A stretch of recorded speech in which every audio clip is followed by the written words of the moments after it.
All right, guys, what's going on? It's your host, Kevin Lee, for some good dog talks at Canine Freedom. And today I've got a local trainer actually in my area. Well, kind of in my area, like an hour and a half away.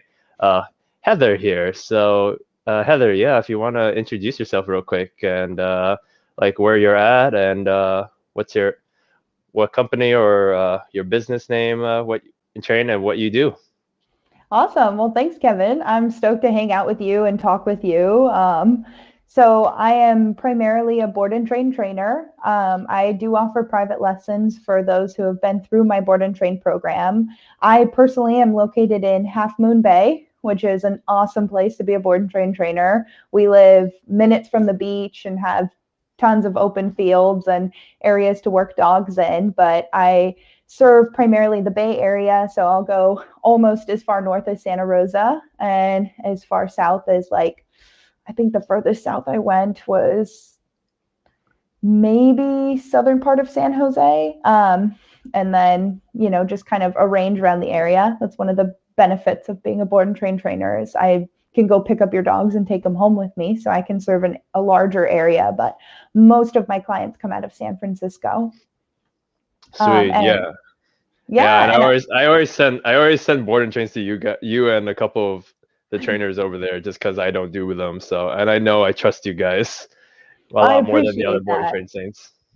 Yeah, I appreciate that. So the company that I work with is Koru Canine. They are a fantastic company. The owners, Ray and Bridget, are good friends of mine, and they're just a phenomenal business partners because they're always looking to not only just improve their programs and their trainers, but improve the welfare and expectations for dog training and what is we're always talking about the bare minimum expectations, which are pretty high, and how to kind of keep making those better and better, just so that the other trainers in the area are kind of forced to rise to that expectations. Because as a whole, we know our business is growing massively from COVID. And also just everybody getting dogs. It's just becoming a part of almost like a part of life to get to the point where you can own a dog. It's not even a question of if you want a dog, it's when. Yep, Um, yep. Well, yeah, I mean for anyone watching, leave a comment or if there's any questions, feel free to just throw a question out there. We'll be happy to answer them for you. But today's topic was to just talk about like board and trains in general. Like, we want to talk about like what are some things we're gonna look for if we're gonna go send our dog there. Is board and train ideal for your dog with their certain issues, and just talk about the benefits, just talk about like some behaviors that might not be able to be transferred from like the board and train trainer to the client, and then also just teaching the owners the expectations of having the dog when they get it back. It's not going to be like 2 weeks, then come back, then you don't do anything for the rest of Yep. the dog's life, right? So that's what we get that a lot. So, but yeah, especially board and trains is important because a lot of people are just either too busy with school or work or have kids or all of the above, where Hmm. they're just like, well, yeah, go ahead. Or they live in an area where they can't work their dog, or they can't work on that particular behavior. One of the most common things I get is dog aggression. And if you live in San Francisco in an apartment building that is dog friendly, you can't even take your dog out to the bathroom without seeing at least 10 or 15 other dogs. Yep. And so counter conditioning is a big part of working with aggression. And you can't properly set up situations or environments to counter condition and resolve the issue depending on where you live. So that's also another reason that a board and train might be effective. Yeah, no, for sure. So yeah, so guys, we're just gonna talk about that, like how great it can be, but then also just to sh- just tell people, way more information about it for you guys. So it's like you guys can ask yourself if it's a good huh, what would you say, Heather? Like a good training option, or is like Yeah. hustle kind of thing. My brain's not working right now because it's Sunday. So I feel that. Yeah. So, I mean, one of the things to consider in a board and train is like, what are the target behaviors that you're looking to get out of your training, and would a board and train be the right option? And there's definitely some pros and cons to doing a board and train versus private lesson. And so we can start by talking about that, of like, what are the types of dogs that would benefit most from a board and train setting. And so the types of dogs and behaviors that we see most benefit from board and trains are dogs that have fear aggression, dogs that specifically have fear aggression but live in a cityscape environment, so they can't properly counter condition or go to a location to work on counter conditioning without having a dog run up on them. Another one is if you have a dog that has some learned helplessness. So that's a tough one to handle in a private one-on-one situation, because learned helplessness is something that happens all the time when you're with your dog, not just in a training scenario. So it's something that you need to work on all the time with your dog. Another one is dominance aggression. That's another one that we can hit on really well in a board and train situation, because as we know as trainers, a lot of the, I guess, symptoms of dominance aggression often seem like affection. So your dog climbing on you when you sit down on the couch, your dog constantly pawing at you for affection, your dog, coming up and demanding behaviors from you. And it's hard sometimes in a private lesson scenario to hit those types of behaviors, because I know me personally, if I'm just sitting on the couch and my dog walks up and paws at me, we absentmindedly reach out and we start touching our dog and praising our dog and rewarding those behaviors. So one of the benefits to board and train is when your dog is with me, they are working 100% of the time. If I take them out of the crate, we're jumping straight into work. We always have a goal. We have something that we're working on actively. And so I can be aware of those types of behaviors and aware of what I'm reinforcing in the moments that your dog is with me. mm, Another dog that, or another type of situation where dogs benefit is when they're puppies. I take my board and train very seriously, and most of the time, that is the dog's first time ever being out of the house with a stranger. And that could either be a really good situation where your dog learns to love a boarding situation, or it could be a really bad situation. And so I really do love how picky my owners get with board and train. And if you come to me with a million questions, I'm already in love with you. Because if I was ever going to send my dog away, I also would have a million questions to make sure that that dog is well taken care of and it's a part of the family, and not just, another number, another, dollar sign that comes into my house. It's a living, breathing animal that I will bond with and love and take care of. Um, yeah, yeah, no, I totally agree. And that's the thing, is that I've had several bad stories about like clients reaching out to me like after said board and train, or training at a certain like chain facility, or just like mhm, training at a certain, like a facility that's either like is all the training is mainly there versus like a home board and train. Like I like the home board and trains because it's more realistic, and then also too mhm, it's like when the dogs actually come to you for a board and train like at the home, like versus like at home at their original home where they're just being handed everything on a silver platter, and just mhm.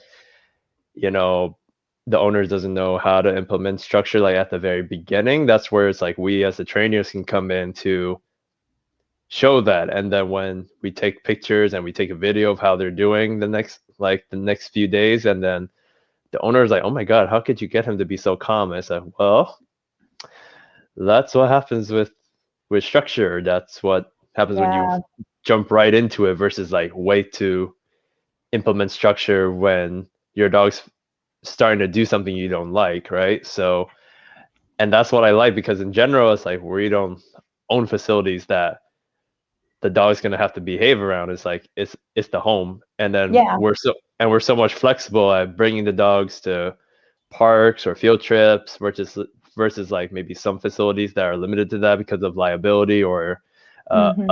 other things, but I mean, it definitely can help, especially if the owners need like a little bit more extra help with it. And then Yeah. it's like, the boarding trains are great, but then that's where the owner has to come in to like help top it off or finish it off, because at the end is like the dog doesn't live with me at the end. I mean, it could if I like the boarding train. I'd be like, I I could mean, keep your I have a lot of frequent flyers, as I call them, or like my adopted children, of yeah, people after a board and train, they will send their dogs back to me just because the dog misses me. yeah, And just, because after that experience, they can't imagine their dog going anywhere else. And I get that because you were talking a little bit about doing a board and train in a facility versus a home. And that is one of the biggest benefits and one of the main things I would look for in a board and train trainer. Like, this is my home. I give you a tour of my facility, but that's literally, it's a tour of my house. Like, you see the drum kit behind me. Like, we have a normal house. If we're sitting down and we're doing pizza and movie night, your dog is sitting down and doing pizza and movie night with us. If I have guests over and I'm doing a barbecue, that's a training scenario. And my friends are all pretty well coached at this point of how to interact or not interact with my board and train dogs. And it becomes a way of life, essentially. Like, board and train is how I live my life. And there are definitely benefits to going into a larger facility in the sense that you have more trainers working with the dogs, but we also recreate that setting. Like, I frequently meet with other co-root trainers and non-co-root trainers, and we meet up and work our dogs together. I think, that's one of the times that we met face to face, was just a big gathering of dog trainers who just wanted to work together, bounce ideas off one another. So, I think that having an in-home setting is so much more important, because if your dog, for example, if your dog's issue is that anytime you're eating dinner or you're cooking, they counter surf, you're not going to fix that in a facility, because there's not going to be a situation where you're cooking dinner and training your dog. mm-hmm. So that's one of the benefits to this type of program. I mean, it's also one of the downsides for the trainer. Is I definitely, when you're on the clock, you're on the clock. And if your dog wakes up at 3 a.m. crying, I also wake up at 3 a.m. crying with your dog. So that's one of the downsides, but I don't really see that as a downside, because that's real life. That's what living with a dog is. And that's what learning how to, that's how you learn how to fix problem behaviors, is you see them. And I know one of the most frustrating things as a trainer is when your client describes all of these, plethora of behaviors that they want to work on, and then you show up and the dog doesn't do anything. Like, they're just sitting there because they're like, oh, well, there's someone in the house. This is a new setting. I'm not going to do this, weird, abnormal behavior. But trust me, if your dog has quirks, I will find them. I will see them. I'll find them. I'll love them more for it. Because your dog will be with me all day, every day. We're going to lunch together. We're going hiking together. If I have to go out and, muck my horse pen, your dog's coming with me. So there's all these different types of environments that I get to work with your dog in real life setting. It's my real friends coming over. It's my actual dog that your dog's learning to interact with or not interact with, Mm-hmm. depending on what you're looking to train. Yeah, I mean, it's just all like real life, which is Mm-hmm. all those situations the clients can relate to, because you're either going to have social butterflies that are going to have a lot of people come over, or you're going to get a lot of people, or you're going to get a person that wants a dog that can go out and go Mm-hmm. hiking around like other dogs or people, so it's just so much more realistic in that sense. But then also too, like for me, I used to do boarding trains, like I think that was 2 years ago. But man, it was just like how you said, waking up at 3 a.m. in the morning when the It's dogs, rough.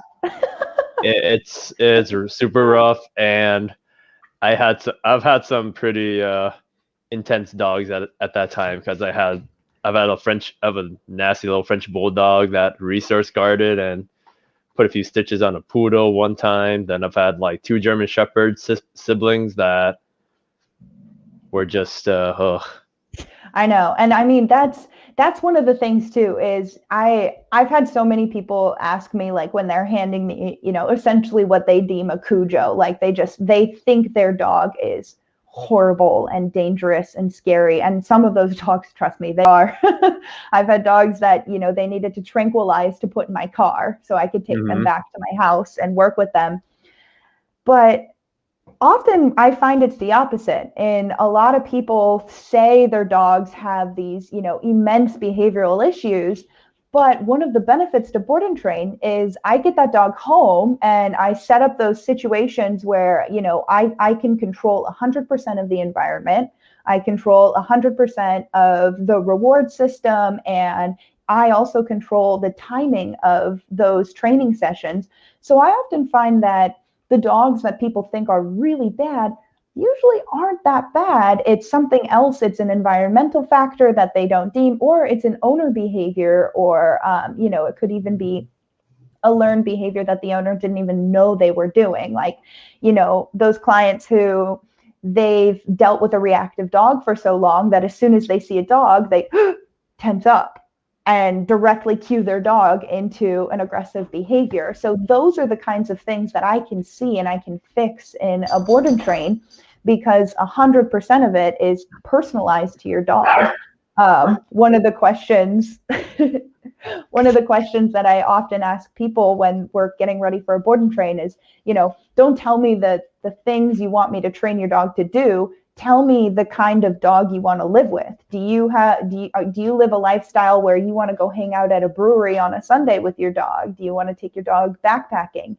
Do you want to take your dog, out to a park and play fetch with them? Like, tell me what you actually want to, what's your dream life with your dog, so that I can customize it to that. And I love when clients tell me they want a brewery dog. So it's a great excuse to go to a ton of breweries with your dog and and hang out. So, I mean, it's real life. I will set up situations to really put your dog in those training situations that you want to then live with your dog later on.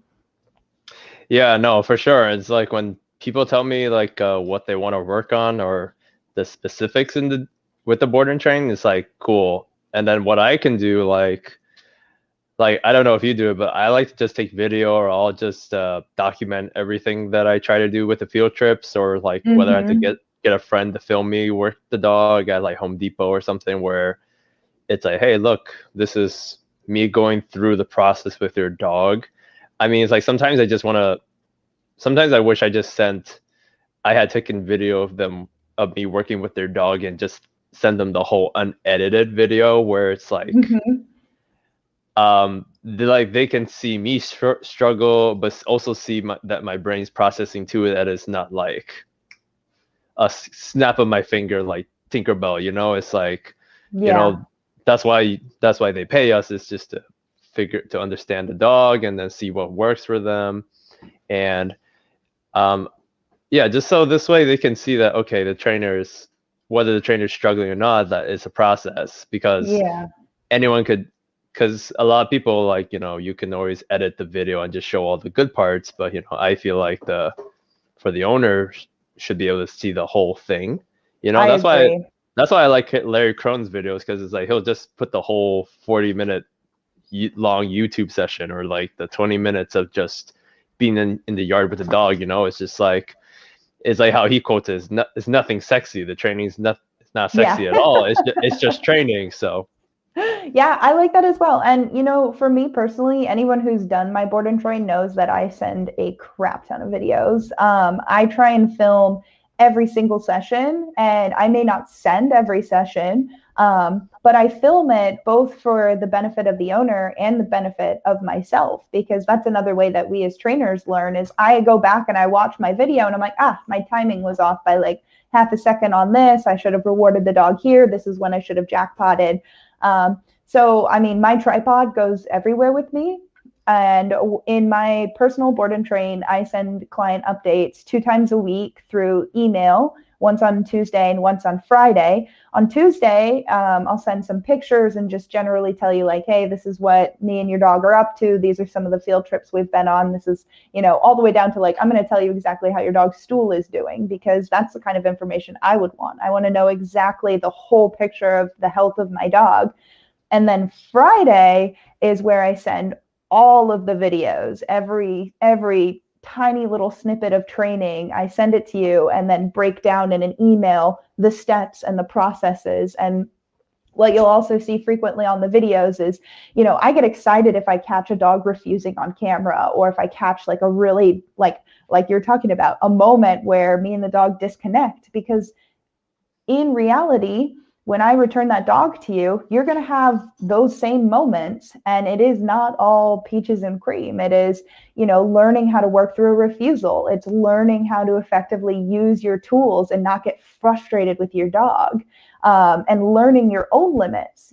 That's something that I like to teach my clients is, we all have our own limits. And if your dog is frustrating you, you have 5 kids and, the house is chaos, you have all this going on.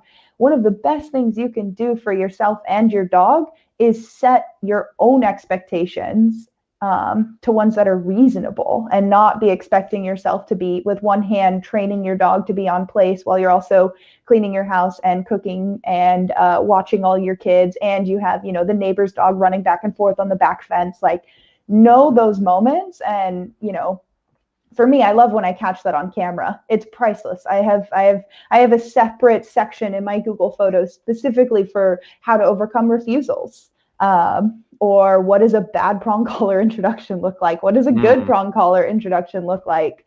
Yep. Another thing that I think is really important in board and trade, because I'm a balance trainer, meaning I use all 4 quadrants of operant conditioning. I use mostly knee popo reinforcement to train. But I will use all 4 quadrants of operant conditioning to work with your animal. And I'll also use tools like e-collars, prong collars, slip leads, muzzles, and so forth.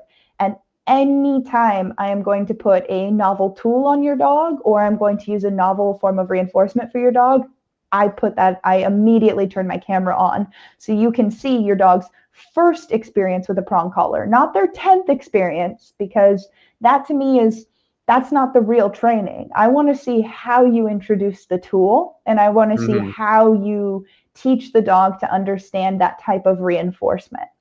That's a really good point. It's like a lot of people will just hand the tool and be like, oh yeah, just set the e-collar at like 50 and your dog will listen to you, or just like here's the pinch collar, you pop him all the time when he does something you don't like. It's just it's just several of those horror stories that I really despise. But it's just like, I really like whatever I use for your dog, I want you to learn how to use it too, because Yes. It's like, it's one thing for a trainer to use a tool and it works on a dog, but the real thing is to transfer like what you taught with the dog and show it to the owner. It's just like, hey, this is how you turn it on. This is how, for the e-collar, I'm always going to try it on myself before I put it on the dog, charge it, this is how the settings are. So this way I go through step by step, because in the end, the owner is going to be the representation of our work with how we taught the dog. If the owner's just like panicking and just messing with all the tools, and then people are looking at this person like, oh my god, what is she doing with her dog? And then she's like, they ask like, oh, who trained your dog? He's like, Kevin Lee or Heather. And then they're like, okay, we're gonna avoid those guys, just because like, look at the way and it really reflects. And they should, because I mean, so for me, when I'm doing my actual like board and train lessons, I try and stress to people that your dog isn't coming here to learn behaviors. Your dog is coming here to learn how to learn. They're coming here to learn a language, a communication, a way for me to tell your dog, yes, I like what you're doing, keep doing it, and no, I don't like what you're doing, stop doing that, or try something else. There's several means of communication. And so when the dog goes home in that first go home session, I'll show them how to use all of the tools, but I don't show them on the dog. I have them put the e-collar on their spouse. or on their significant other. And I have them do basically a cold training scenario where I have the person leave the room and I say, this is the task that you're going to try and teach. This is your negative reinforcement. This is your positive reinforcement. Give them a clicker. And I have them train each other before they ever put the tool on the dog, because I want them to know not only the limitations of the tool, but I want them to know exactly how to time it. Because timing, as we know as trainers, is so critical for the dogs. But also that's another benefit of board and train is I know that I have decent timing because I've been doing it for 11 years, but you don't want to learn how to ride a bike from someone who's never ridden a bike. And so you don't want the person training your dog with an e-collar to not be well versed in an e-collar. I want them to be well versed with the tool on themselves before they ever even think about putting it on their dog. Yeah, for sure. I mean, it's like balance trainers are just like tools, or certain tools are already having a bad, like bad stigma, or just hello, Georgia, you're fine. It's just a puppy. I'm boarding, so she's a little bored right now. Yeah, I mean, they're like certain tools like e-collar, pinch collars already have like a bad reputation as it is. So it's just like, like one thing to be called a balance trainer. I mean, it's like I feel like I'm just an all-rounded trainer because I'm using. I mean, I still have to do knee popo. Congrats on getting the certification, by the way. That was awesome. So thank you. I head to Gold School next month, so that's awesome. Yeah, I'm halfway. I'm halfway there. Like I've got half of the money already, so I'm excited. So, but anyway, like for us, it's one thing for us being called balance because we literally try to balance between the positives and whether it's correction or punishment, right? But it's just like it's like for me, I use all different tools. I'll use a harness if I need to. I'll use the pinch collar if need to. I'll use a slip. I'll use anything. You use a flexi? Yeah, I'll use a flexi. How dare you? How dare you as a dog trainer? How dare you as a dog trainer? People are gonna give us so much crap. I know. I mean, I love flexis, so it's like that doesn't matter. I have them all over my board and train room as like safety lines, like so that I can work multiple dogs and not worry about them connecting. Like, and it's exactly that. It's if you're gonna use a tool, know it well, use it well, introduce it well. And I mean, for me, one of the benefits to board and train is that I feel like I can take a more positive approach with your dog. Because if you think about it, one of the most, I guess, important moments for your dog is in that positive reinforcement and also in a jackpot moment. But if a client paid for your time for an hour, your dog may hit that jackpot moment 3 minutes into a session. Now, me as a trainer, I can see that and say, okay, in this moment, that's where I'm going to dump the whole food bowl out, say good job, and end my session, because I know that is going to be the heightened period of learning for your dog. But you already paid for my hour. So now we have to push through that and we have to keep working past that. And we cannot take that moment to jackpot your dog. And we can't take that moment to just, spend the next 30 minutes playing with your dog. What I'll do, if a dog has a really good session and 30 seconds into our training, they do it perfectly, we're going to spend the next 20 minutes just hanging out in the backyard and playing and, tummy rubbing and things like that. And so in a private lesson scenario, it becomes really difficult to balance both the trainer, what the owner is expecting, because the owner paid for an hour, they're expecting an hour of training, but your dog may have hit that perfect peak moment of training 20 minutes into that hour. And for me in a board and train, that's perfect. That's fine. I control how frequently we go into those sessions. But I found myself getting frustrated in private lessons because we'd keep pushing the dog past the point where the dog is like, they're spent, they're tired, they're done. And I really like being able to put 100% of my focus on the dog outside of the owner. Because if there's an owner standing in the room watching me work, I'm going to want to, explain what I'm doing, cater to the owner, stop and, make sure that they understand what's going on. But when it's just me and your dog, like, we're just chugging along. We're working, we're, learning together, we're bonding. Mm-hmm. And I don't have to deal with any of those other situations. So I find that I can get those dogs further faster because I can end my training sessions when it's appropriate to end the training sessions, not when the hour is up. Yeah, I mean, it's the same thing with me. It's just like I can do so much more, and plus it's like with the whole peer pressure, just like the owner right there is kind of just Yeah. like, it's just hard in general when you have eyes watching you work with the dog, right? So Yeah. it's like I would rather do it way more on a camera, and then I can talk you through it when I see you guys, when I have the dog, Mm-hmm. when the dog, I'll show them like how like, let's say I taught a place or something. Like I'll show you, okay, this is how I started with the place. I started by luring, and then okay, this is the second step. This is the next step after I refine that, and then I'll show the finished product. Like okay, like Fido place, and then this, and then you just show them the steps on like how you can do it, and then also how you can refine it. Because it's just like Mm-hmm. literally, like I feel like with some owners you have to hold their hand and really just go through the process with them. And it's like some people are more experienced with having dogs, so you could explain a little bit less than versus like a new dog owner that's never had a dog before, or only had family dogs, that is finally gets to pick her own dog, but maybe wasn't lucky when she Yeah. picked certain dog.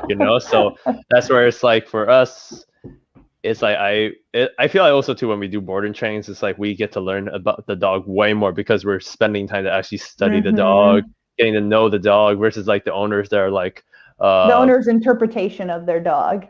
yeah, like has like their schedules, like wake up in the morning, drink their coffee, make their breakfast, and then okay, go to work, and comes back after 8 hours or 6 hours to walk the dog. And like per se, like I know the dog.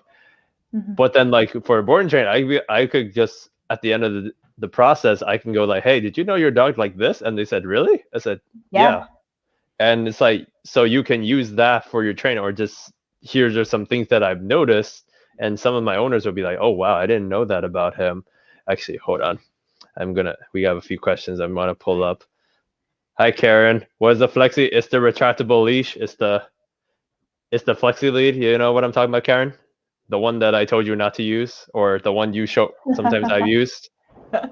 And then let's see, what's and then we got Alexis from YouTube. Which dogs would not be suitable for board and train? I think we were gonna get to that. Do you wanna go ahead and Yeah, talk I about can that, jump Heather? into that. Yeah, Cool. so I wouldn't say that there's dogs out there that are not suitable for board and train per se. I'd say that there's certain behaviors that people expect to be fixed in a board and train that are truly not something that your dog can consolidate and understand in your home. The big one that comes to mind is barking in the crate, whining in the crate. So I get a lot of people who they want to send their dog to board and train to learn how to become crate trained, and my answer is always the same. 100% of the time I will make sure your dog is perfectly crate trained in my home, but that does not necessarily mean that that is going to translate to your home. If you think about it, one of the analogies that I use is the kids in grandma's house. Your kids know better than to, run up and grab a cookie jar off the shelf in your house. But as soon as they step into grandma's house, what are they going to try? They're going to run over to the cookie jar and try and grab some treats. And your dog is the same way. They're thinking, learning beings, and they're, everything they do, there's no good or bad behaviors. There's just behavior. And if it's reinforced, they'll do it again. So Mm-hmm. in my house, if I have a dog who's crying in the crate, I will wait them out until they're quiet. And then as soon as they're quiet, let them out of the crate and reward them. But what we often find owners do is, you have neighbors, or you need sleep, or you have kids, or whatever the excuse may be. Your dog starts crying. What do? You go let him out of the crate. And so if your dog's understanding of the crate in your home is, if I make noise, mom or dad comes and takes me out of the crate, and then they come to my house and they learn, oh, that doesn't work with Heather. they're still going to go back into your house and try that same thing again. So crate training is something that, I'm sorry, there's no quick fix. There's no way around it. You got to wait them out in whatever environment they're in, and fix it there. And so that's one of the behaviors that people will often try and send their dogs to learn, but they're not necessarily going to translate over. Another one is barking. Because I am with your dog all day long, like they're with me, they're either, they're in between lessons, I'll put them in the crate to chill out, but for the most part, they're hanging out with me in the house. And so the second that they start barking at the window, charging the door, doing whatever behavior they do in your house, I can go over and correct and replace that with a different behavior. They learn in my house, it does not work to go bark at the window. I can't just sit at the window and bark all day. But you can't expect that behavior to translate to your home when you're not home. That's a big one that people want. They're like, oh, well, my dog barks at the window all day while I'm gone. I'm sorry, I hate to break it to you. That's not something you can fix in a board and train, because there's no reinforcer that's going to come, there's no reinforcer or punishment that's going to happen when you're not home. And so another, expectation that people would have is, or another expectation I'd like people to have is that your dog will never do a behavior in the absence of you. So there is no dog that you can train to do all of these perfect, flawless behaviors in your home when you're not home. And I mean, if you do have that dog, that's awesome. You have a gem. He is one in a million. Hold on to him forever. But most dogs cannot do that and will not do that. We're talking about a unicorn dog right there. It's just like, oh my God, it just reminded me of a story when I was trying to do like somewhat board and trains at this kennel I was helping at, and actually there was a couple from Redwood City. I was gonna say Wedwood City, like someplace. Oh my God, it was so embarrassing. This couple has a Newfoundland and a French Mastiff puppy, and they would drop it off for like a weekend, like because they wanted to go away. But then they say, hey, can you train them while you're there, because they jump and they pull on leash. And I'm like, 3 days? I was like, that's a real short time. I was like, okay.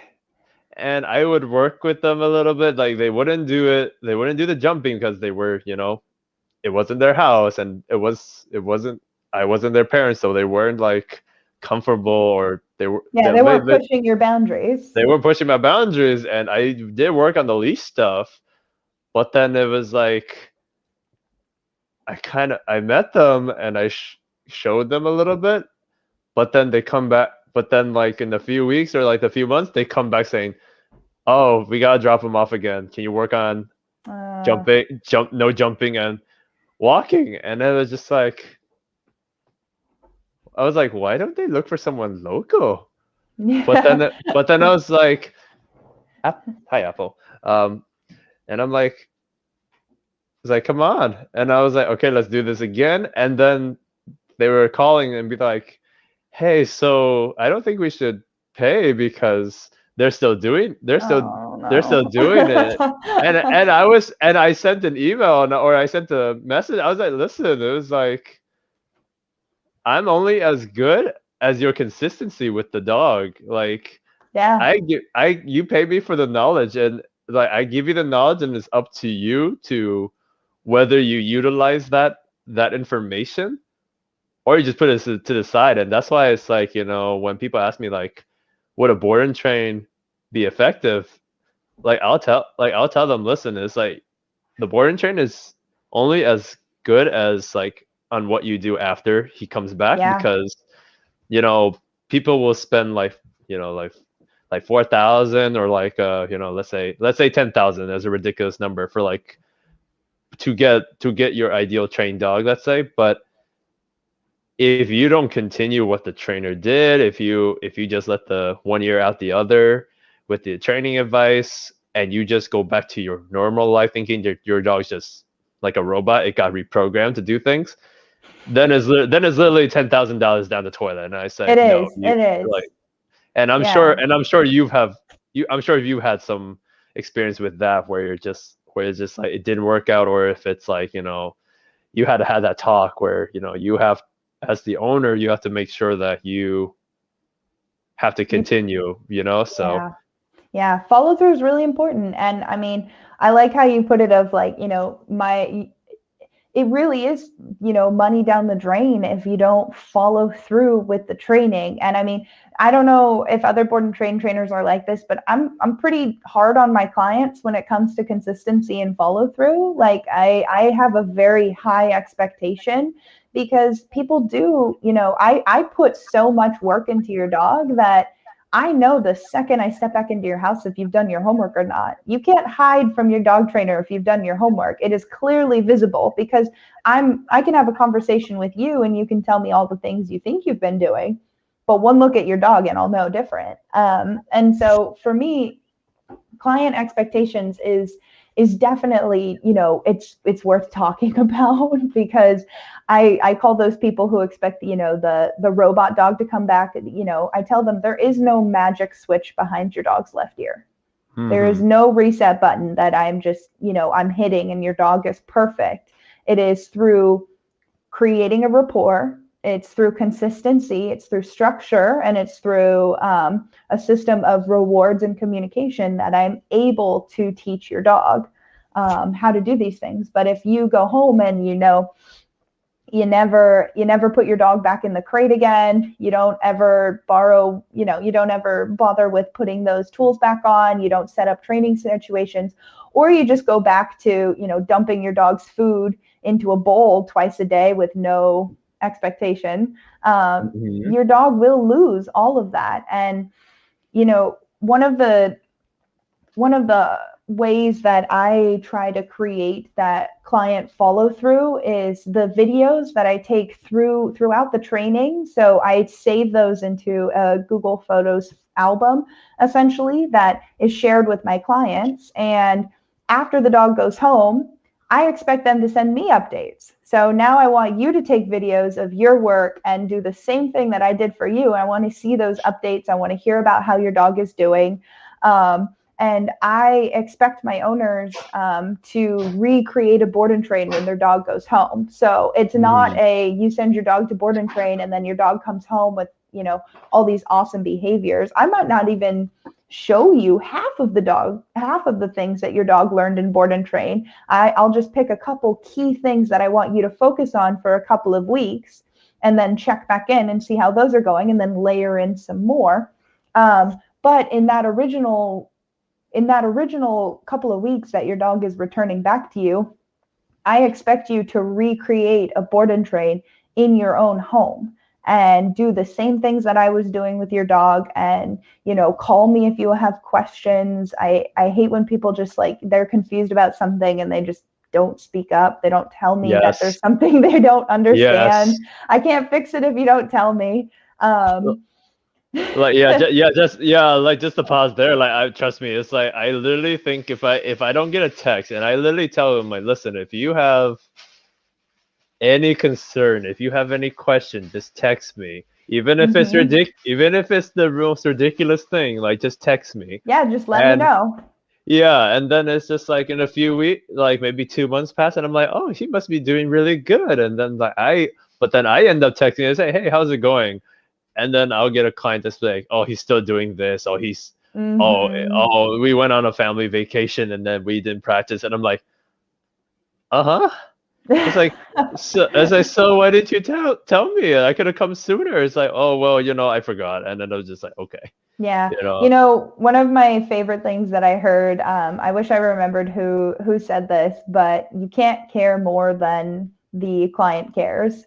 And that's a hard truth. There's definitely been a couple of cases that, I mean, were almost so hard for me that I quit being a dog trainer because I cared more than the owner about their dog's safety and well-being. And it was clear to me that their dog's success mattered more to me than them.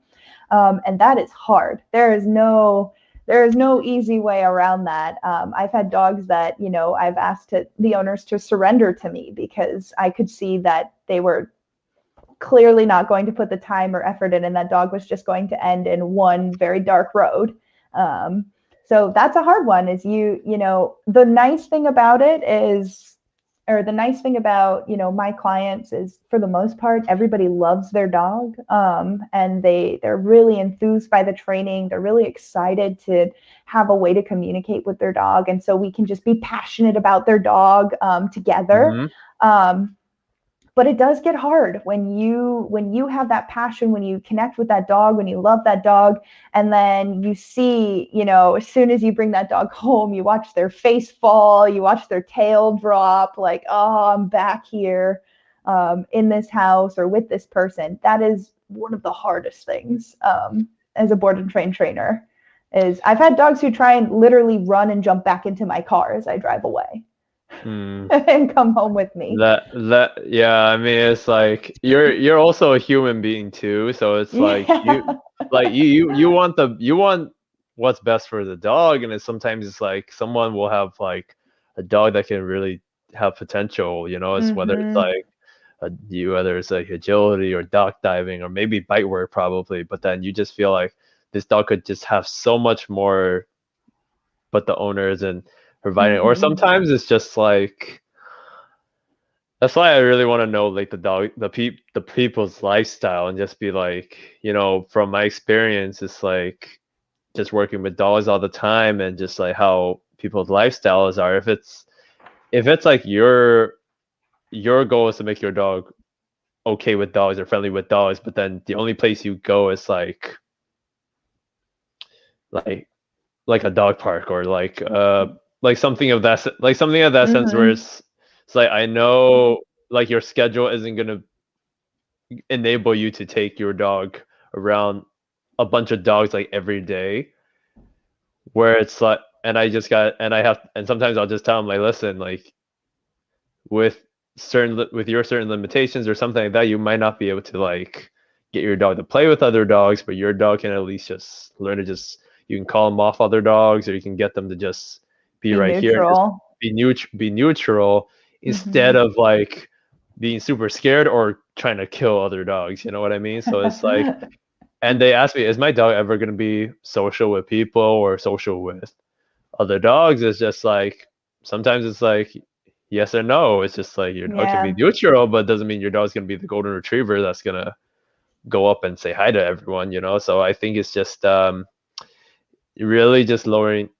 I think also just going through the expectations and going up as you go forward with the clients too, because everyone's just like up here, like, I want my dog to do all this.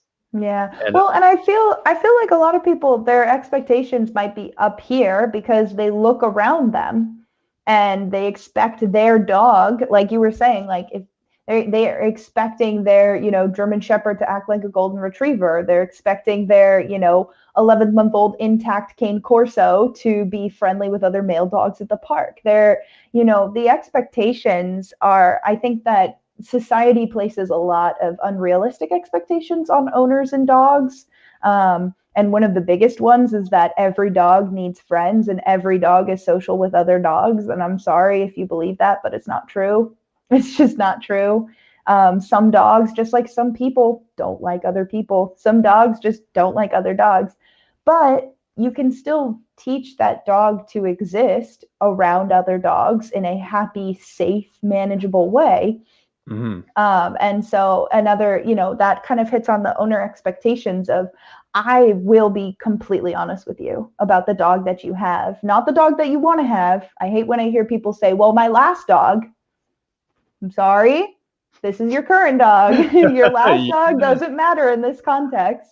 If I'm hanging out with my friend, if I'm hanging out with my friend Charlie, I'm not going to be like, well, my last friend, this person acted like this, so I'm expecting you to also be like that. Like, you can't have these very human and anthropomorphic expectations placed on an animal, specifically if that animal is not the animal that you thought you were going to get, or not the animal that you were hoping for. So I'll tell you if your dog is going to be a dog park kind of dog, or if your dog's a management for life kind of situation.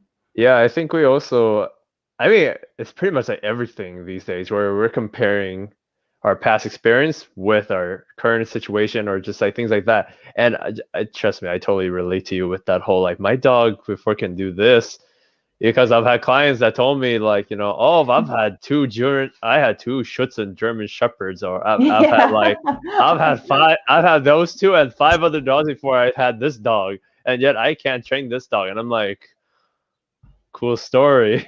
Yeah, I'm like, It's well, I'm sure the reason you can't train this dog is because you're expecting it to be those other Schutzen bred German Shepherds. Like, Yeah, and then just like meeting the person and the dog, I'm like, sometimes I really doubt it. I'm like, did you really have German Shepherds? Like, did you train them? Did you train them from puppies to adult, or did you just have someone train them for you? Because from meeting you right now, I do not see you guys having Schutzen Shepherds, So, but yeah, it's just everything's just we got social media that everyone's looking at dogs from Instagram, Facebook, YouTube, just like, oh wow, like I want my dog to do this, or like, oh wow, the transformation for this, especially like, like especially with that Netflix show with the like canine intervention, oh, I it's couldn't just make it through more than one episode. I watched one episode and I was like, I can't. for real. And I was like, it's in Oakland, and I texted Sophia, who's one of the trainers that that we hang out with, just so you Mhm. guys know for the public. But I was just like, I texted her. I was like, do you? So he lives in Oakland. It's like, do you know him? He's like, no. It's like I don't know I've him never seen him personally. train. I train in Yeah, Oakland frequently. I've never seen him there. But yeah. yeah, I mean the expectations are it's hard, to set realistic expectations. And it's also I hate that the current climate, or I'm super unsatisfied with the current climate, specifically of San Francisco dog kind of just that dog dynamic of if you have a dog in public, it is the public's dog. It is the public's to pet, to engage with, to touch, to let Hmm. their own dog interact with. And so I find that a large part of setting owner expectations is also, comforting my clients in the fact that it is actually kind of normal for your dog to not want 10 golden retrievers to jump on his face when he's in a downstay. It's kind of normal for your dog to actually want to just engage with you. And one of the things that I can do in a board and train is I try and find like not necessarily a sport, but like a sport type or activity that your dog enjoys that is a one-on-one activity that they can do with their owner. So like spring pole is one that I teach a lot of my bully clients, and I teach my owners how to do spring pole with their bully breeds. Or if they have like a hound, I might do some coin hunt activities or teach like a very basic rudimentary tracking and Hmm. teach the owners how to do that activity, because I strive to make dog ownership more about the engagement between the owner and the dog and less about that dog's engagement with the environment. Hmm. Because the reason we have dogs, or one of the reasons we have dogs, is for that interaction and for that engagement and that companionship. And if your understanding of dog ownership is I'm just at the end of the leash and my dog does whatever my dog does and I'm just kind of along for the ride, you're not going to have nearly as fulfilling of a relationship as the person who's engaging with that animal and having fun with your dog. Like that's a big thing. I know you just recently did the JJack seminar on play. Like I love that kind of dog training where you learn how to engage your dog in play. I can't stand how nowadays if you go to a park and you see people with their dogs, it's five people standing in a circle talking to each other while their dogs are across the park doing whatever, maybe ignoring each other, maybe sniffing. I see some dogs just hiding under a table because they don't want to be there. Whereas if I take my dog to a park and I just started, and I just stood there and did nothing, he would push me. He'd start pawing at me like, what are we here for? Are we going to play tug? Are we going to play fetch? Do you want me to track? Like, what we come together, so we work together. And I really want to bring that out in my clients and their dogs too. And Yeah, it's great yeah. to No, for see. sure.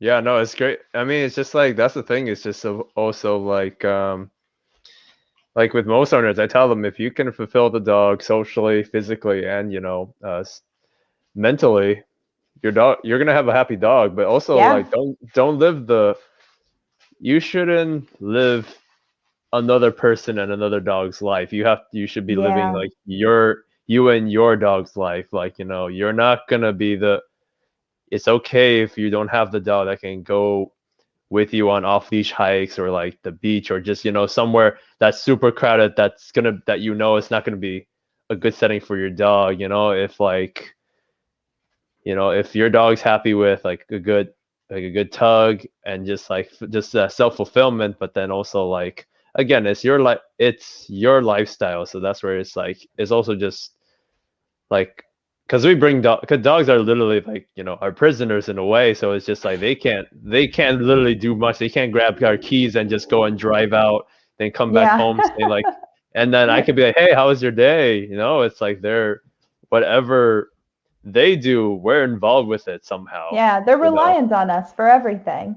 yeah. And yeah, and I agree with you that, we're doing our dogs a disservice if we aren't trying to find an activity or a way to engage with them one on one and have time that is just like me and my dog's time. Like that's something that we really enjoy and we get a lot out of. And, in a board and train, I may not be able to find out in an hour session what your dog's favorite form of play is or what kind of activities they like. But in a board and train, I can. I can take your dog hiking and I can see immediately if they like hiking or if they don't. I've definitely had dogs that, I thought would be super into the outdoors and I get them outside and they're like, oh, this is kind of wet and I don't really like it here. I kind of want to go back to the couch. And I'll find that out and I'll tell you that your dog, you got a couch potato or you've got a runner. I had one client who had a husky that was like, they walked the dog like so much. They really put the time in and the effort in to like exercise this husky to its full. But every time they walk the dog, they also bring their baby. So they'd have a stroller. And so it was a very Hmm. slow walk, a very structured walk. And in a board and train, I decided to put on some roller skates and take the dog skating, put him in a harness. I teach him how to, respond to a stop with the e-collar. So I had my emergency brake. And I would just let the dog pull me for 40 minutes around Berkeley on rollerblades. And night and day, the dog's entire behavior changed. And so I immediately called the owner and said, hey, your husky loves to walk, but what he really needs is to run and to pull and to feel weight. And the owner was so excited, went out and bought a pair of roller skates. And still to this day, he skates 40 minutes twice a day with his husky. And Oh, that's almost all of the behavioral issues were fixed with that one change, with just changing the exercise. oh, that's awesome. That's amazing. Yeah, I think it's like, yeah, with board and trains, it's way more to it than just having the trainer, the dog at the trainer's home. It's just like literally, it's a adjustment for everything. Like, Mm-hmm. it's just because like we just know what the dog likes now. We know how the dog works. We know what's the limit.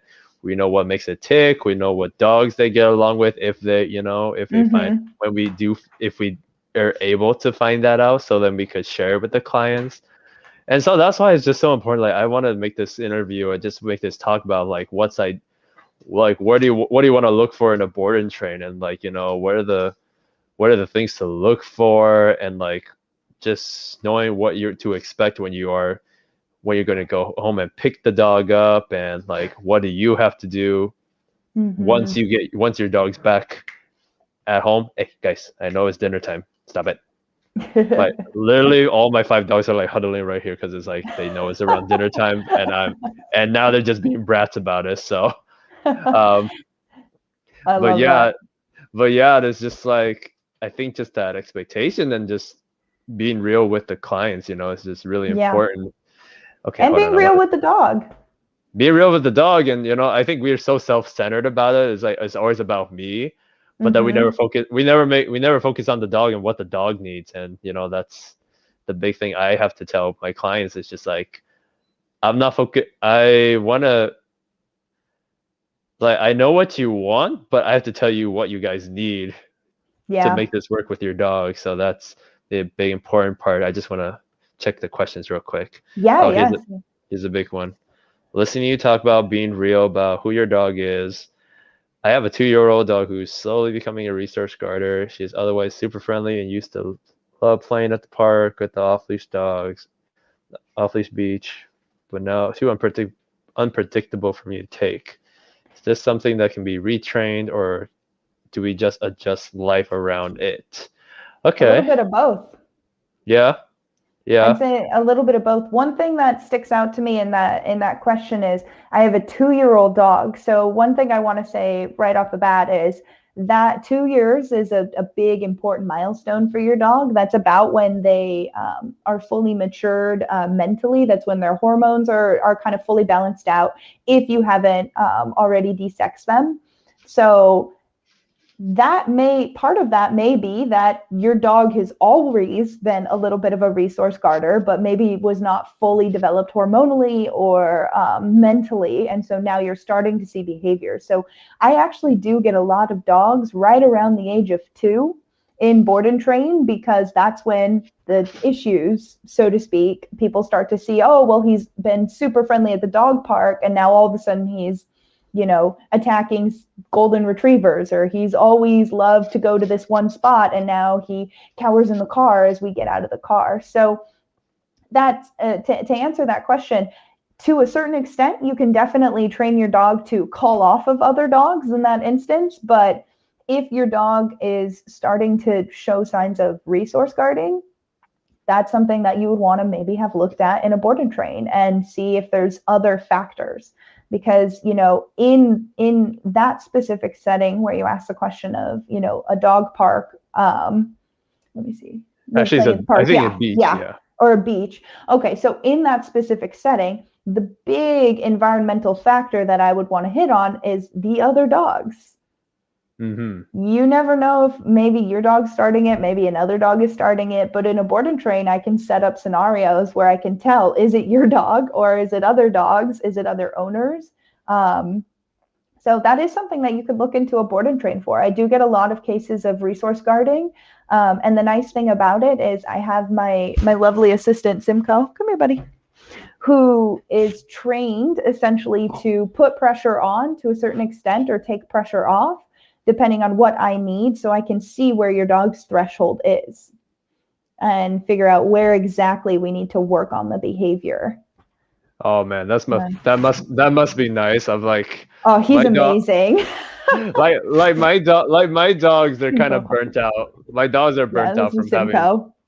Oh, it's that handsome dude. I he's my little him. ham. I really need to come visit you guys and do more meetups. But yes, come out to Half Moon Bay. We'll go play on the beach. I'm so busy that it's so hard for me to find time. Aren't we all? But yeah, it's like also too, like just considering now we're talking about personal dogs. Like my personal dogs, they were burnt out when I would keep getting board and trains. And if you do, like for me, I personally didn't see myself as a successful board and train trainer, because it takes a certain skill set, and it's like it takes a toll on you, and it's you're on the clock 24/7, and so yes. it's like if something medical happens with the dog, you have to be the one to deal with it. If also you have to keep in check that your dog doesn't antagonize your personal dogs, because I definitely let that happen, and then now my dogs are less patient than they were supposed to. But it's just like, just considering all that, it's just you really have to balance out everything, because you're really working from home. Even on your day off, you still have the dog. Oh, there are no days off. Yeah. In a board and train. And I would do that. I would do private lessons, group classes, and board and trains at the same time. And I was seriously like exhausted, and I would have migraines, and it was just like I didn't have enough time per se to actually spend with the dog, and I would grind like however time I had, but it was just it wasn't fun. But I feel like it just wasn't my niche at that point too. So Yeah, and I mean, to each their own. I do miss working with clients one-on-one. Like I definitely miss having that private lesson, where I miss clocking off, honestly, most of all. I miss that when I leave the session, I truly leave the session.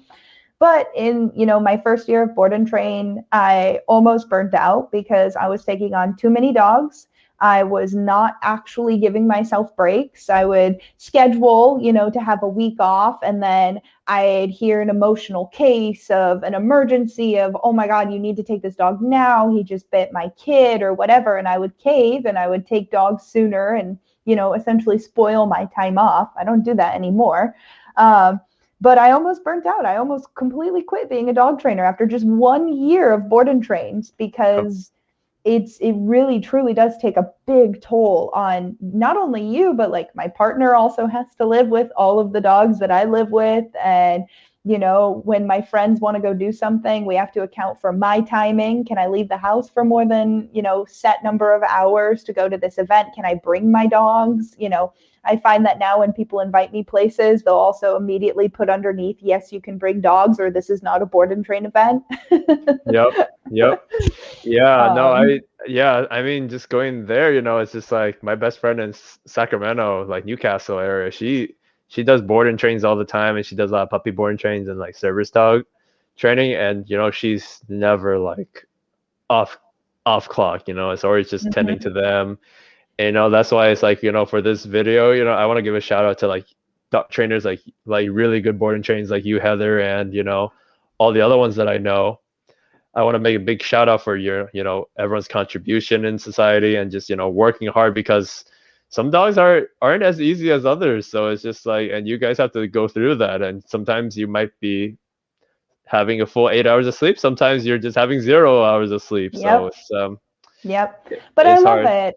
I mean, you have to have that passion for it, and you have to really love dogs to do this. Like really love dogs, because you will get tested in every bit of it, not only from the dog end, but also from the owner end of, when I was talking about expectations that we have for our clients regarding, training, you also have to talk about expectations for, what they expect us to be able to do. Like Yeah.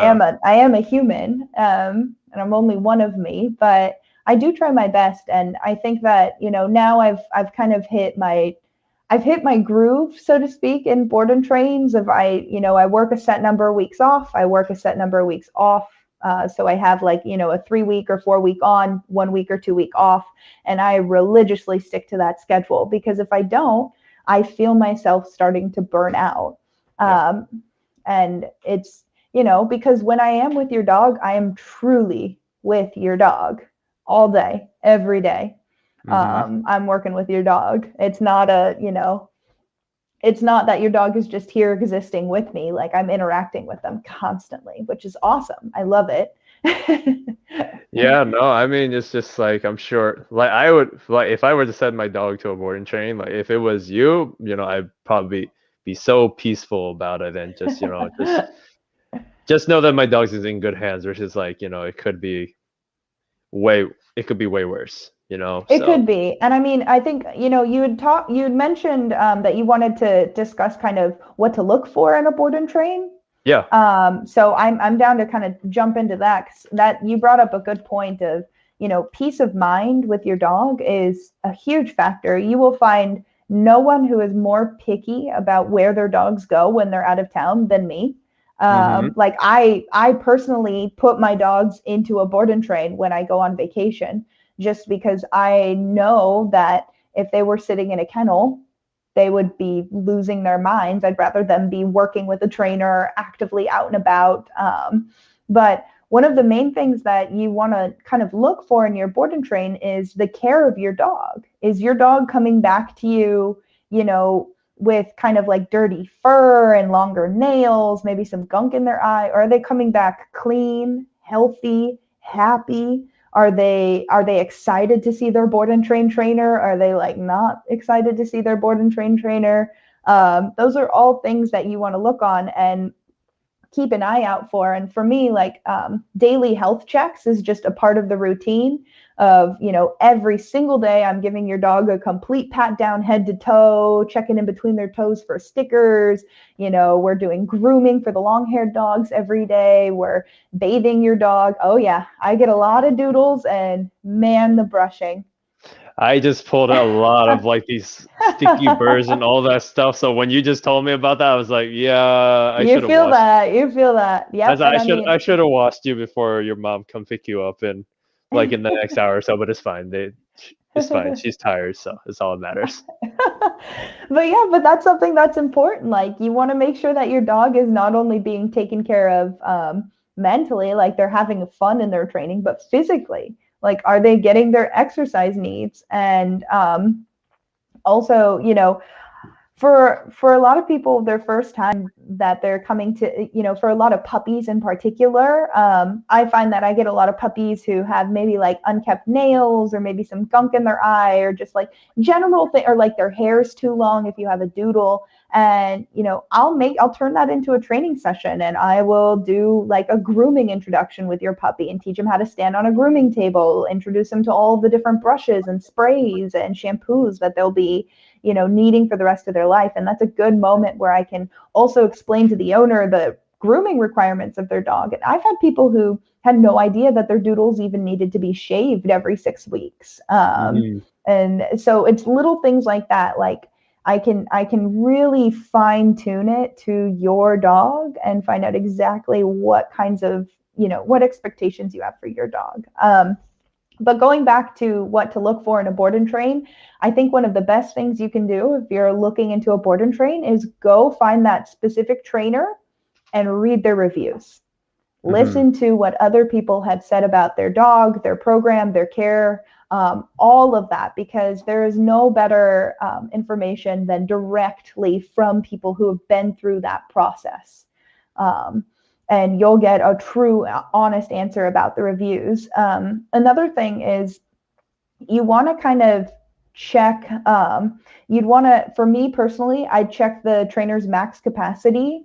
Like me personally, I max out at 4 dogs. I will rarely increase that to 5 if there's an emergency or something, or like a return boarder that I know, will fall right back into the program, no problem. But if you have a board and train trainer who's like, yeah, I have like 15 dogs and that one trainer, that they're not getting to the actual amount of care and, process required to work with that dog. Every dog in my board and train every day will have a minimum of 6 lessons, a minimum of 2 hours of exercise, and a minimum of 2 hours of like playtime, happy time, cuddle time. I call it free time, of basically whatever your dog wants to do. If they want to just run around the yard, I'll let them run around the yard. If they want to just sit in my lap and be held like your puppy, I'll just do that. But I mean, you can do the math on that. If you're doing 6 sessions, 2 hours of exercise per dog, and that's individual, there is no way you can go above a certain number of dogs without lowering your quality or, having the dogs pay for it. So yeah, I mean, I think like the more detailed, I would say be specific with the details, and all the owners love it. It's just like they don't just send their kids to any college or any high school. They're always just gonna be like, hey, like what's the protocol if this happens? What happens when this? Can they fulfill my child's dietary accommodations? If my kid needs help, can you provide like the tutor or the extra help after class kind of thing? And it's just like they ask anybody that's looking to do the board and train with your dog, ask questions, and ask questions, because there's no too many. Yeah, because Heather and I, like we have certain dogs that, we can't just give it to anybody. So we're just going to be like, okay, what's your schedule like? Are you going to be home with most of the dogs? What are you going to be doing with the dogs? Are they going to be crates for how long? And just like, just keep asking questions till you're happy, It's like, if you have someone that's half-assed answering your questions and you don't like it, if you get a weird vibe, don't do it. Exactly. Yeah. Go with your gut.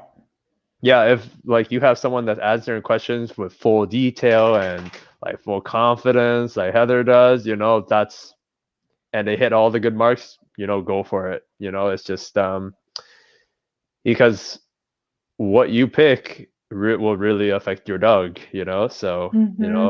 and of course it's Especially if it's their first time. yeah, yeah. And again, it's just like also too is like your money going down, either your money going down the drain or actually, coming back to you, returning back to you and, tenfold because you'll get a really good dog or just a good relationship in general, right? So Yeah. it's super important that people just get all that detail or just make sure that the trainer just knows what they're doing, but then also isn't going to be, hashtag slash dog hoarder, so Yeah. Yeah. No, I mean, I take four because I want to spend as much one-on-one time with each dog as I can. And I also have my own dog I need to work, and I have a young horse I'm training too. So like, I mean, you have to know your limits, and you have to know, how much time you can actually give to the dogs. And for me, it's, you want to give them all day, every day, because that's what people are paying you for. yeah, absolutely. It's the quality, not the quantity. It's not the Exactly. quantity, so Oh, and that's another thing. If you have a board and train and they're like, yeah, I can teach your dog to heel on leash and do all these behaviors, and I guarantee, stay away from anybody who says, I guarantee anything. Because at the end of the day, if your board and train is truly personalized and custom to a dog, you know that not every dog is going to hit the same standard of behavior at the end of the board and train. So when you're looking at your board and train options, if they're saying, 2 weeks and we can guarantee perfect recall and guarantee a place command and guarantee all these things, that's not a customized and tried and true board and train situation. That's people just trying to hit check marks on a clipboard. And I, you really want to look for people who are trying to personalize their program to your dog. So I don't guarantee anything except the fact that your dog's going to have fun like that. And that's easy, having your dog have fun. But, another thing that when people are asking me questions for board and train, I love questions, but one of the harder questions is, can you guarantee? Like, can you guarantee after 3 weeks that they'll walk perfectly on leash in San Francisco when they had dog aggression and reactivity? No. mm-hmm. I can guarantee that I can set up some established form of communication so we can start fixing that and training that. But there is no 100% your dog will do this, this, and this at the end. Also, time is important. If you're looking into board and train and they, want your dog for a week, I'm sorry, that's not enough time to truly form a bond and connect with your dog. Like, my minimum is 3 weeks, and I Mm-hmm. have a minimum for a reason. And the reason is that first week, we are just getting to know each other. We're taking our time to form a bond. We're taking our time. I want to find out all the things that your dog likes and dislikes. And I want to just have fun with your dog, because before I start pushing your dog to think and learn, and especially if they're here for like some form of fear or reactivity, I need to establish trust with your dog before I ever even come close to working on the fear, aggression, reactivity. So also the time of board and train is very critical. Yeah, 100% agree. I mean, yeah, you see like I always refer Larry Crum because I just like what he does. He'll just have the dogs for like feels like forever, and they'll Yeah. just and it's like the first week is literally just me getting to know your dog. It's just like Mm-hmm. because I have to have the relationship with the dog before I even try to start teaching him anything, so it's like it's just those details like that is so important that for people to know before they drop off their dog. It's like I even with my private lessons I tell them I can't guarantee Yeah. that we'll get to this point, but I'm gonna do my best to just try to show you guys and just Yeah. go along the way. It's not about the destination, it's about the journey. It's A just like 100%. A hundred yeah, percent. it's just like he's like when you get there, you're gonna enjoy it, but you have to really work for it. Nothing nothing comes to you for free, you know. It's just like, if you want to work out, you want to lose weight, you got to really work on a strict diet. You got to work on like a good plan. If you want to climb Mount Everest, you got to work out, you got to have breathing exercises. You can't just say, I want to climb a mountain and I can, or I want to go. Oh no, sorry, that's a whole bad example. Just like, if I want to, like, I want to hold my breath for a minute, but if you don't practice, then you're just gonna drown in the ocean, you know. So it's like, Yeah. practice makes perfect, and you know, it's just like, ah, Yeah. excellence. I think it was there was something a trainer quoted, and I really like what she said, but I can't remember it now, and it's really bothering me. But Do you it's remember the like name of the trainer? it's Lauren Turner. It's like she was Oh, it was like I something. think It was like some. It's like something excellency happens with when you master the basics or something like that. It was like, oh, I really have to. We'll reach out to her afterwards. Yeah, we'll reach She's out to her. phenomenal. Yeah, she's phenomenal. I met her at the Nipopo Silver School. I love her, so She's great. I love. She's great. But yeah, and I mean, it really is about the journey. And you know, another question that I get is, how many weeks should I do for this? Like, you know, if I want this behavior, what's the minimum amount of weeks? Or would it be better if I did more? And my answer is always yes. Yes, it would. Mm-hmm. Whatever you want to do, more weeks, more time with a board and train trainer is always the answer, because there's no too much training. Like, for some dogs, you know, if they have their target behaviors that I'm working on, I may finish that in week 1. And now we have 2 weeks that I can just push higher and further. Like, I'm not just going to stop there at your minimum training requirements. I'm going to keep working with your dog to the extent that your dog wants to do, or the extent that we can work together. So that's another thing to think about with board and train is it does take time. And I really do understand how hard it is for owners to give their dog away for 3 weeks or 4 weeks or 6 weeks. But it's better for your dog to go all in and bond with your trainer and truly put the work in and the time in than to go half in and have a dog who's kind of unsure and never really got to form that bond before that trainer's asking a lot of them. So for me, in my board and train, I primarily have fear cases. So dogs with extreme anxiety, fearful reactivity, fear aggression. And I love it. That's why I do what I do, is so I can take dogs that are fearful and turn them into confident, powerful animals that feel good about themselves. But it takes time. There's no way around it. There's no magic switch. It is literally just time. It's, you know, some dogs that, you know, when I get dogs that have severe fear aggression, I might get home and spend 3 hours sitting in the back of my car with the dog in the crate, just talking to them before I even pull them out of the crate and go inside. And that's the benefit to a board and train, is I have 3 hours that I can spend sitting in the back of my car talking to your dog. Whereas in a private lesson session, you know, we don't have that kind of time to really take to get to know your dog. Sure. I mean, you could, but then you just let them know. That's why you might let them know, hey, this lesson might take 3 hours, just an FYI. Yeah. Right. That's where it's like, all right, cool.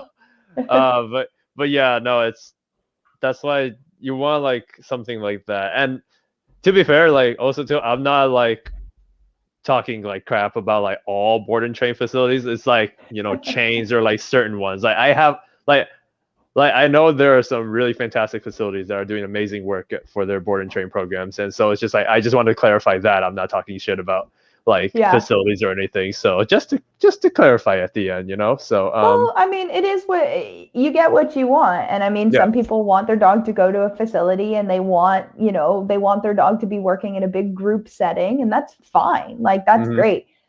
But if you want your dog to behave in your home, you should send them to a home. Right. No, for sure. I mean, it's like I would prefer the home versus facility any day. So totally for sure. All right, I'm just trying to see the last few questions. We'll wrap up. Oh my goodness! And there's and my neighbor's child is screaming outside, so that's lovely. But it's fine. My dogs are used to it now, so they're not barking like mad. It's good desensitization. Right. Okay. Let's see. Karen, gotta go. Thank you, Karen. Thank you so much for watching. I really appreciate the support. She's a client of mine. I love her so much. Oh, that's She, great. I appreciate the support too. let's see, and then okay. Hi Heather, I have you on Instagram. Probably will reach out soon about what you think would be best for my 3-year-old terrier cattle dog mix, private lessons or board and train.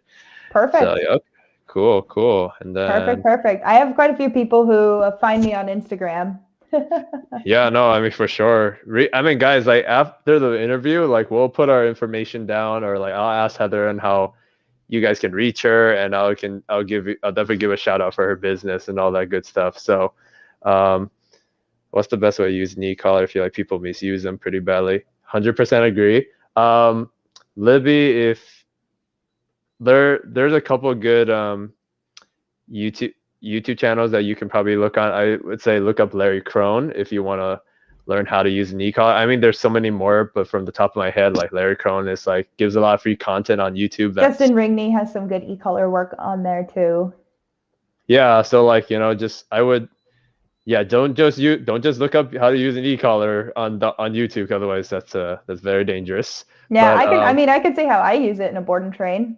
Yeah. So for me, yeah, go for it. Yeah, I mean, for me personally, I use it as negative reinforcement. So yeah. I don't want to say I do not, but I rarely use an e-collar as a positive punishment. And for those who aren't dog training, operant conditioning, very knowledgeable on, positive punishment is the addition of an unwanted stimulus to stop a behavior, whereas negative reinforcement is the removal of an annoying stimulus to create a behavior or reinforce a behavior.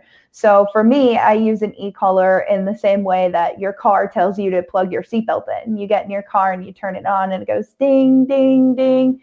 It's not, you're not dying. It's not painful. It's not punishing to hear that dinging sound, but it's annoying. And so you clip your seatbelt in. So I use an e-collar primarily in that same fashion of negative reinforcement.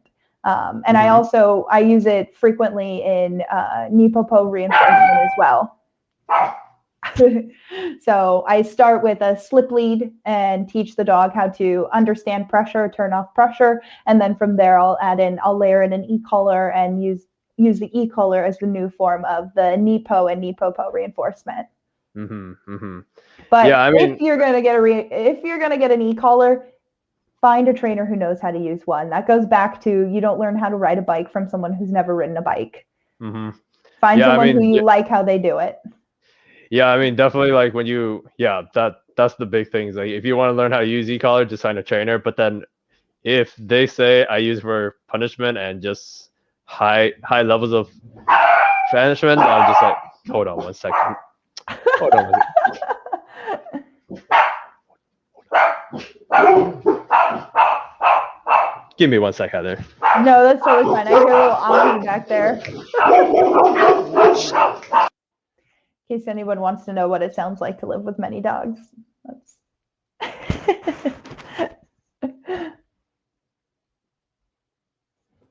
see if I can see any other questions.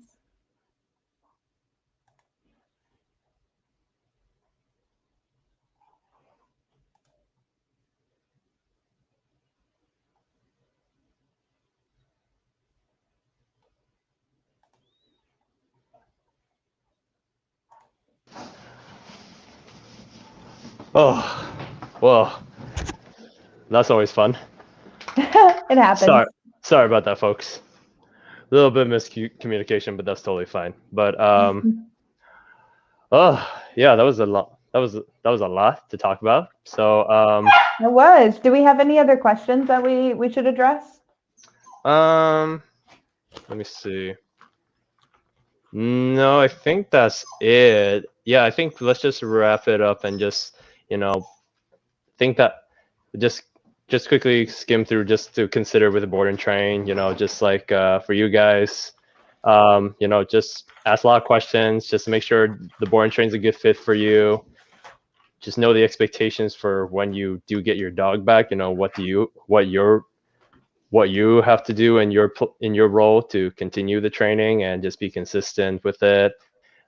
Just know certain behaviors that might not translate to the board and train. Yeah. It depends on your lifestyle and whatnot. And yeah, and go ahead, Heather.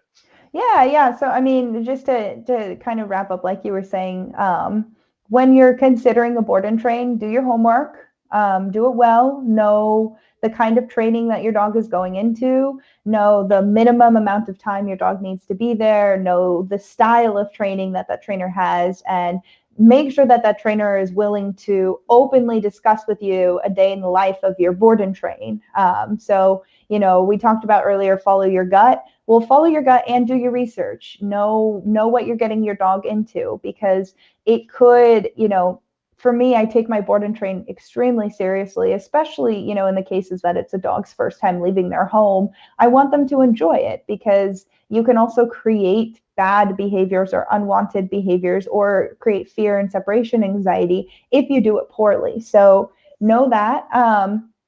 Also, expect to have homework, lots of it when you come home. It's, you're paying for the dog to be trained, but at the end of the day, when I first bring your dog home to you, the first thing I'm going to tell you is, I'm not going to teach you your dog's behaviors and what they learn. I'm going to teach you how to teach your dog and start from scratch. So know that there is a big expectation that comes back on you at the end of the board and train, to not only maintain the training, but also to maintain the mental, physical health of your dog. I will be checking in on you, and I'll make sure that your dog is still having a good time. And, you know, if you ever want to just get a refresher, you can always send your dog back. Like I said, I have a lot of repeats who come to board and train once, and then they've just become my adopted children that just come back to me once or twice a year just for a refresher. There's Yep. no too much time that they can spend in training.